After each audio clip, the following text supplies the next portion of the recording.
I heard the sea whispering our secrets back. Alright, so for those of us who aren't so familiar with the band, can you guys tell us how you guys formed and who the band came about? Sure. Yeah, so... Dave Jr., go for it. No, I'm just never gonna hear the end of it, I guess.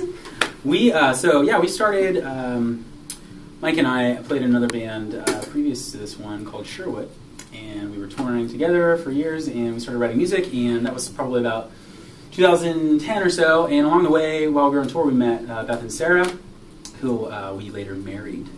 Sarah's not Which here. one, belongs to who, that's for you to figure out. But, just kidding. No, my wife's not here, so they're a couple. But anyway, getting back to the story. So we started writing songs together, Mike and I, and we kind of did like a sort of postal service, emailing songs back and forth kind of program. And then finally, at the beginning of 2011, we were able to come together and move to the same area, San Luis Obispo, and get just full force, start working on the project. We recorded an EP and released that in spring of 2011, and kind of just been plugging away ever since. What inspires you guys in the creative process? Like, what is the any particular vision to your sound? Yeah, I mean, I think we try to... all the band members are songwriters, so that's sort of a unique aspect, and we're all sort of multi-instrumentalists, and so for us the fun and creativity comes from not knowing on any given song like who's going to play what, who's going to sing the song, and so that just sort of gives us more kind of versatility, more diversity. It's definitely more kind of creatively challenging. In terms of influences, I think, probably like Sufjan Stevens. Sufjan Stevens, Andrew Bird. Stars. We really like Arcade Fire and, so many bands.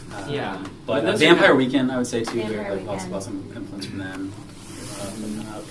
Yeah, and I mean those are like modern influences, but I think even sort of looking more to the past, like I think a lot of bands from the 60s and 70s just focused more on like multi-harmonies. I mean even the Mamas and the Papas, the Beach Boys, I mean things that were like whatever their song was, they had multiple people singing harmonies, and so that's another thing that we really try to shoot for. Yeah, and we really try to shoot for the harmonies being very like forward in the songs, as opposed to them being like more muted. So, and oftentimes they'll be like 3-part harmonies. So, in that sense, I feel like it kind of defines our sound. Right, so Summer Winter was released last year. Was it during the summer? Yeah. If I remember correctly, I looked it up. Tell me a little bit about the recording process and the writing. How long did it take you guys to write the album and record it? Yeah, well, these were songs that we had, some of them were songs that we'd had for a while that we had been working on because Sarah was in Washington, I was in Connecticut. So some of them were a little bit older songs and some of them were newer, but during the recording process we started, and then like right after that I got a vocal cord injury, which I didn't even know what that was. Like, what is that? What does that even mean? You can like get a vocal cord injury. So it put this weird halt on it at first of like 9 or 10 months where I couldn't sing. I couldn't even really talk. It was weird. I had to like go into mute mode. So that slowed it down for a while. But once we got rolling again, it probably took about a year to finish, and we recorded up in San Jose. So we were driving from San Luis Obispo to San Jose and doing really long weekends at a place called Noise Root Studios. So yeah, I mean, at times it was definitely for that very reason because we were doing this whole thing over long distance, and we would really kind of forced to just jam pack as much recording time and as many ideas as quickly as possible into like one extended weekend. So kind of strenuous overall, totally worth it. We love it. I mean, we're really proud of the album. I think it really does showcase like our kind of diversity, the fact that we're all writers, the fact that we're really vocally driven. I think it really comes across pretty well on the album. So. It was a really great experience, and that's all I have to say about that. What's your favorite part about touring each one of you? And what's the worst part? My favorite part is going to the same city, over time you kind of like start to develop the thing you look forward to. I feel like, every city that we go to, it's like, I can't wait to get there. It's like my favorite burrito place, or it's like my favorite, like, swimming hole to on the day off or something like that. It's kind of cool. It's like you start to just have like this favorite spot when you're in a different city, which is kind of cool. same token, I think like it's just like establishing relationships with people too. It's really really great meeting Fred and we don't know Fred. Couldn't think of an example, a real world example, but just like establishing connections with people and seeing them at the shows. Like it's really cool to see that. See the connection. So. Well, and I feel like when we've been driving together recently, it's just been really funny. Like I just been laughing. Like we'll just be in the car and the silliest stuff happens. So. Well, like today Kinda go we're a little listening bit to like Louis cabin C.K. fever. and I mean you can't not laugh when you listen to Louis C.K. Yeah. Pretty good. Oh yeah. We have two couples. And we have your best friends with the other member. Do you guys ever bump heads? Is like when you guys are collaborating? Is it always? Do you guys have difficult times? Never. or No. anything like that? No. Next question. Never. Yeah. I think that's sort of the thing. I think that when you're all close, you're not afraid to say what you don't like, which makes it really. I think it makes the outcome better because it's still constructive criticism. I mean, whether it's like personal or creative, but I think we all feel more confident at the end of the day, knowing that what we put out is just we all have felt comfortable enough to just say I don't like that, or I think you know what I mean, and so that's. But I think just it does make for very impassioned band fights. Like when there are band fights, not that there are very many. Sure. They're impassioned because it's like two couples, It's true, all there's a best lot. friends.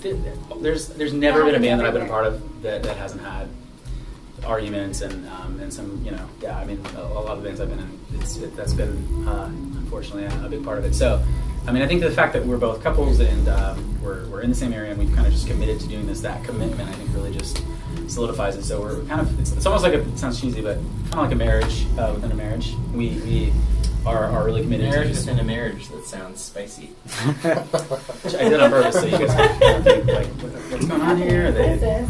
are they separately married or what's going on? But yeah, fights, but all good things. What can people expect from a Fialta show? Give the person Well, you just Bouncing saw it. around. I just You witnessed it, man. A lot of bouncing around because the 4 core members of the band are 3 of them are piano players, which makes for just having to be really creative. Like I don't think that it's to our detriment at all. I think it's actually forced us to write really creative things, but it means that we bounce around a lot. So like maybe he'll be playing keys, or maybe I'll be playing them. So he's on the drum, or Sarah is playing the Glock. Well, and just to that point, I mean, tonight there was 3 of us on stage, and we played a show Sunday night, and there were 7 of us. So, I mean, that's the other thing is you almost can't expect. You know, it's sort of like you're either going to get a show where there's so many people, it's crazy, or it's kind of stripped down, but you're still. I think that's sort of what we enjoy about it is you're not going to know, and so maybe tonight you get a different version of it. I think that's. Kind of what because we literally have to play the song slightly differently. I think we all enjoy the challenge of like having to rearrange something for, and we've actually. I mean, I think it helps us with our musicianship and just really being more proud of like what we've done after the show actually. So the fact that that like sometimes we'll play as a 3-piece or mostly as a 4-piece, or sometimes we'll be fortunate enough to have friends play bass and drums, and so it kind of forces us to continually be creative and continually be fleshing out and rearranging. So that's Did you guys enjoy the fan request? Yeah, Oh it's yeah, awesome. it was such a bummer that we didn't get to play it. We like literally that was like the one we were like, we're not gonna play that song. That's I think it's just better when the 4 of us are there. So sad, but I did talk to her. She was very nice. Are you guys still touring with the first album? Or are you guys in the studio at all recording your second album or an EP? Anything else coming up? We're kind of right in the middle. We're in the transitional period. I mean, we're definitely really proud of the album. So we're not done with that, but we are constantly writing. So we're definitely working on material for another album. No timeline or anything like that.